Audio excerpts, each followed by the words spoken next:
అహల్య తన బెడ్పై కూర్చొని ఆలోచిస్తూ ఉండగా భానుమతి అహల్య రూమ్లోకి వచ్చి ఏంటమ్మా భోజనం చేశావా అని అడుగుతుండగా వామ్మో ఇంత టైం అయింది భోజనం చేయలేదని చెప్తే ఈవిడ గారు ఏమంటారో అని భయపడి చేశాను అన్నట్టు అబద్ధం చెప్పేస్తుంది అహల్య. దాంతో టాబ్లెట్ వేసుకున్నావా అని అడుగుతుంది భానుమతి. వేసుకున్నాను అని అహల్య చెప్పగానే ఇలాగే రోజు టైం టు టైం తిని టాబ్లెట్ వేసుకోవాలి అని భానుమతి చెప్పగానే అలాగే అని భయంతో తల ఊపుతూ ఉంటుంది అహల్య. ఇదిగో గోరెంటాకు నీకోసమే తీసుకొచ్చాను, చేతులకి కాళ్ళకి పెట్టుకో,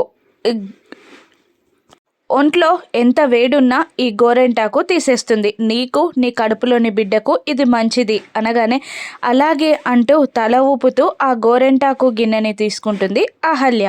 అప్పుడు భానుమతి ఒక చేతికి నువ్వు పెట్టుకుంటావు, మరి మరొక చేతికి అని అనగానే అహల్య నీళ్లు నమ్ములుతూ సైలెంట్గా చూస్తూ ఉండిపోతుంది. నువ్వు పెట్టుమని నన్ను అడగచ్చు కదా అని భానుమతి అనగానే అహల్య షాక్ అవుతుంది. ఇక భానుమతి ప్రేమగా అహల్య చేతిని తీసుకొని గోరెంటాకు పెడుతూ ఉంటుంది. అప్పుడే గౌతమ్ వచ్చి వాళ్ళిద్దరి ప్రేమాభిమానాలు చూసి మురిసిపోతాడు. ఇక గోరెంటాకు పెట్టడం పూర్తవడంతో భానుమతి వెళ్ళిపోబోతూ ఉంటుంది. అప్పుడు గౌతమ్ గట్టిగానే అహల్యని ఏంటి అహల్య గారు మీరు ఇంకా భోజనం చెయ్యలేదంట రాజుగా చెప్పారు అని అనడంతో ఉష్ ఉష్ చెప్పొద్దు అన్నట్టు అహల్య సైగ చేస్తూ ఉంటుంది. అయినా వినకుండా గౌతమ్ ఏంటి అహల్య ఇంతసేపు వరకు ఎందుకు తినలేదు, టైం టు టైం తినాలి కదా, మీరు టాబ్లెట్ కూడా వేసుకోవాలి కదా అని అనగానే ఆ మాటలన్నీ భానుమతి చెవిన పడి వెనక్కి తిరిగి కోపంగా ఉగ్ర రూపంలో చూస్తూ ఉంటుంది భానుమతి.